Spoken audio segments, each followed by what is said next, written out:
Welcome back, everybody. You're watching A People's Historian, the show where we read about half an hour of history together. My name is Jason Kishinev, and we are finishing up State of War, A Secret History of the Bush Administration and the CIA. Secret History of the CIA and the Bush Administration. We're just going to read the Afterword, which is a few pages, so the episode will be a little short, but I'd like to say a few words. I have a couple points I want to point out. First of all, I want to point out what we've just been hearing in the last chapter about the CIA giving Iran a blueprint for a nuclear bomb that was faulty in some way, but actually allowed them to advance their nuclear program. That's what the last chapter was about. And I'd like to point out that in the last few decades, India and Pakistan have also achieved nuclear capabilities, and North Korea, right? We're dealing with that situation now, just like we're dealing with Iran. And I'm not saying the CIA did this where they gave them these blueprints, but we don't know. Not that we should know everything the CIA does, but the CIA, they've done some questionable things. We'll just leave it at that. Also, I want to point out this last chapter has been about Iran, and there's a lot going on about Iran in the news these days. And I just want to point out, kind of the history, because in 1953, the CIA, that does some questionable things, funded a military coup. Scratch the word military, because I'm not sure about that. But the CIA funded a coup in Iran to get rid of Reza Pahlavi. I'm not sure if I'm saying that correctly. We tried to put in there somebody named Mossadegh, and he was in there for a couple years, but they got rid of him, and Pahlavi came back, and 14 years later declared himself the emperor. Things got really tight, restrictive, very restrictive, and so when they overthrew him in 1979, he came here to the United States to get away from Iran, and Jimmy Carter gave him sanctuary and refused to give him back to Iran. So Iran was pissed at us for not giving back somebody that they thought had been a criminal against them. I shouldn't say they thought, because they know better than I do. But this guy was a criminal to them who had been a dick for the last few decades, and they wanted him to face trial, and Jimmy Carter protected him. So, and that's not to say that taking hostages in 1979 was the right thing to do, because I don't condone that kind of activity at all. But there's a reason that Iran has been angry at us in the past. It's because we interfere in their political system to the detriment of the people of Iran. Right? We're not just taking their money. We're actually creating situations that suck to live in. So, again, that's not to say that I condone taking hostages or terrorism of any kind, because no, I don't. I don't condone violence. I don't condone any of that. And two wrongs don't make a right under any condition. But there's a history. These things are not just, because we're evil. So, with no further ado, and before I begin, hit that like and subscribe button and hit that notification bell so you get notified, because we're going to be starting a new book soon. I'm not going to mention it yet. You got to tune in to find out. Let's get to the Afterword. Let's dig in. Afterword. In the late summer of 2005, CIA Director Porter Goss received a classified briefing from senior agency officials and analysts that was brutally candid and to the point. The United States was losing the war in Iraq. 2 years earlier, when the CIA's Baghdad station chief issued a similarly bleak warning, he quickly discovered that his career was in jeopardy. But in 2005, there were no repercussions for the CIA officers who briefed Goss. Instead, a senior agency official said that he believes Goss's own briefings for President Bush subsequently reflected the agency's downbeat assessment.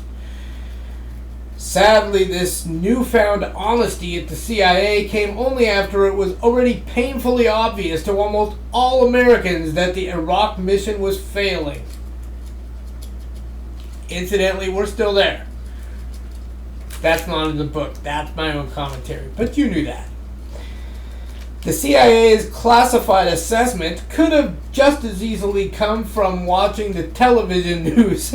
As the U.S. death toll in Iraq passed the 2,000 mark in the fall of 2005, the Bush administration still lacked a strategy for dealing with the Iraqi insurgency or even a clear definition of victory. Instead, the White House simply continued to spin the war, arguing that the only two alternatives were Bush's approach or cut and run. To justify his policies, Bush continued to conflate the fight against al-Qaeda with the invasion of Iraq. To its credit, the CIA issued another classified intelligence assessment in 2005 that could be read as a direct rebuke to Bush's argument that the invasion of Iraq was a critical step in the global war on terror. In the report, the CIA analyst wrote that, far from helping curb terrorism, the war had in fact turned Iraq into a bloody new haven for terrorists. And that it was Iraq where al-Qaeda was enjoying a major revival, thanks to us. Such chaotic conditions did not exist in Iraq before the invasion. Bush's policies had had exactly the opposite of their intended effect. You mean bombing the hell out of people and killing their family members makes people pissed off and angry and want to hurt us? Who knew? Right? Major newspapers had been reporting similar findings for at least a year, but at least the CIA was no longer so afraid of the White House that obvious, if inconvenient, facts were going unreported in official channels. The CIA was finally speaking up, yet no one was listening to the agency or its analysts anymore. The CIA had suffered so many spectacular failures in such rapid succession that by late 2005 it had lost its place and standing in Washington. The CIA had been so deeply politicized by the Bush administration that its credibility had vanished. If nothing else, the long-running Valerie Plame leak investigation and the indictment of 1. Louis Scooter Libby, Vice President Cheney's Chief of Staff. Is that supposed to be I, Louis Scooter Libby? That is a really, I guess it's an I. I, Louis Scooter Libby. I just know him as Scooter Libby. Vice President Cheney's Chief of Staff showed that the CIA had become little more than a political football. The reforms of 2004 and 2005 that created a new bureaucratic hierarchy for the intelligence community merely papered over the decline and fall of the CIA. The new Director of National Intelligence, John Negroponte, which means Black Bridge, I think that's pretty cool, was supposed to have broad authority to fix the systematic flaws exposed by both the 9/11 attacks and the inaccurate pre-war intelligence on Iraq, but in reality, Negroponte could not compete with the real power in the Bush administration, Donald Rumsfeld. CIA officials bitterly complained that Rumsfeld and his aides were ignoring the new White House orders and guidelines designed to bolster the DNI's authority to run the intelligence community. Instead, the Defense Secretary seemed determined to bring intelligence within the Pentagon's orbit. The independence of the CIA was slipping away. I can feel you slipping away from me. By late 2005, CIA Director Porter Goss had been relegated to the role of backbencher, and many of the brightest CIA officers were leaving the agency in frustration. The CIA had traditionally been the dominant force in the U.S. intelligence community, and that had been by design. When President Harry Truman and Congress crafted the National Security Act of 1947, which established the CIA, one of their goals was to foster a system in which the nation's intelligence service was independent of the military. That was seen as a crucial check on military power.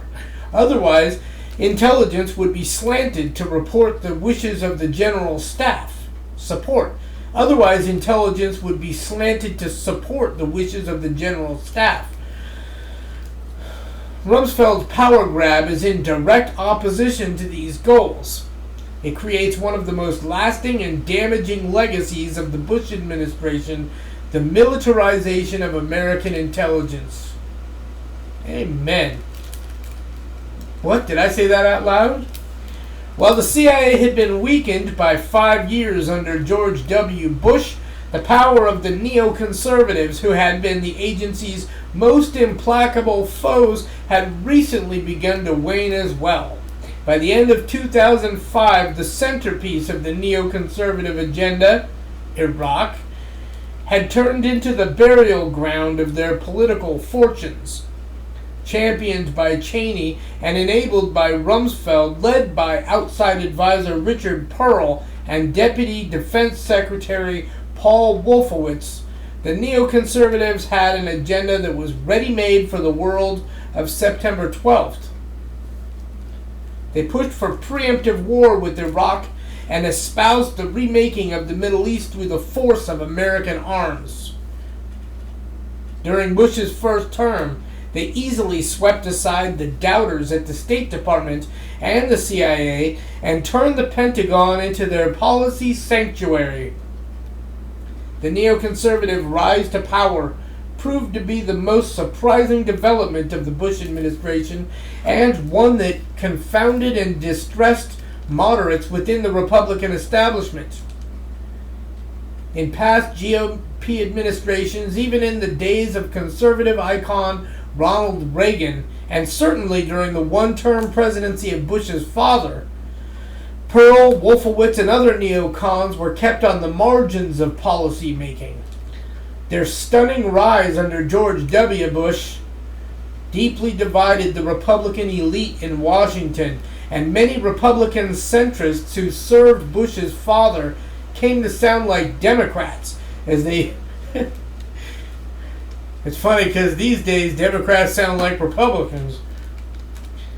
Many of the Republican centrists who served Bush's father came to sound like Democrats as they privately wondered at the source of the neocon influence over Bush's son. During the 2004 presidential campaign, these Republican moderates were for the most part remained silent. The most noteworthy exception was Brent Scowcroft, who had served as National Security Advisor to the first President Bush, and who inadvertently went public with his concerns when he gave what he thought was a background interview to the Financial Times, saying that he feared that George W. Bush had been mesmerized by Israeli Prime Minister Ariel Sharon. It's interesting because it seems like somebody in Congress just, in the last year or two said something about being mesmerized by Israel, and the whole Congress is having a cow and calling her anti-Semitic for pretty much the same thing. And I don't remember anything going on about this back then. But it's not like Congress is full of hypocrites or anything, right? Saying that he feared that George W. Bush had been mesmerized by Israeli Prime Minister Ariel Sharon. This followed earlier criticism about the decision to invade Iraq. For his candor, Scowcroft was ostracized by the White House and fired from the one small assignment he had been given, the chairmanship of the President's Foreign Intelligence Advisory Board. He has since said to the New Yorker's Jeffrey Goldberg, "The real anomaly in the administration is Cheney. I consider Cheney a good friend. I've known him for 30 years. But Dick Cheney I don't know anymore." That's an interesting statement, isn't it? Other disaffected moderates repeatedly predicted the decline and fall of the neocons, only to watch in dismay as they survived into Bush's second term. But by late 2005, the neoconservative movement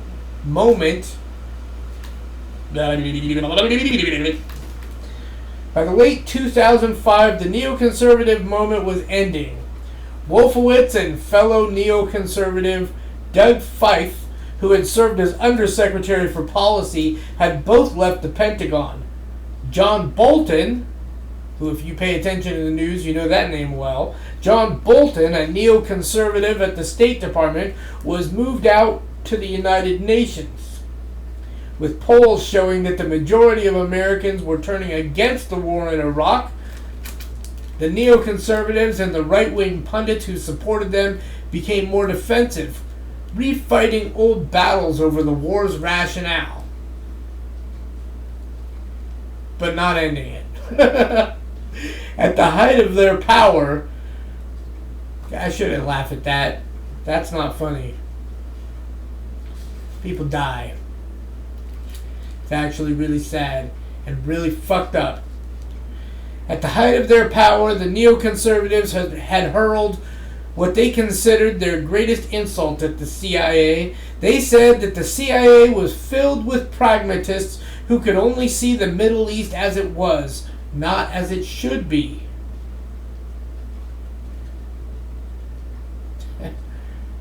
Dreams die hard, but the dreams of the Bush administration died in places like Fallujah, Ramadi, and Tal Afar. That is the end of the book, and I'd like to thank you for sticking in there with me. Hope you'll tune into the next book, and I hope you'll hit the notification bell. Even if you don't like the video, even if you don't subscribe, that's okay. Hit the notification bell. You'll get notified when I make a new video. I'm still not going to tell you what the new book is. You're going to have to tune in and see. You can catch up on the old books I've already read. A People's History of the United States, an Indigenous People's History of the United States, a Black History by Dick Gregory, and I'm drawing a blank. You can look through the videos. You can look through the channel. That's terrible. I don't even remember my own videos. We'll see you next time. Thanks for joining me.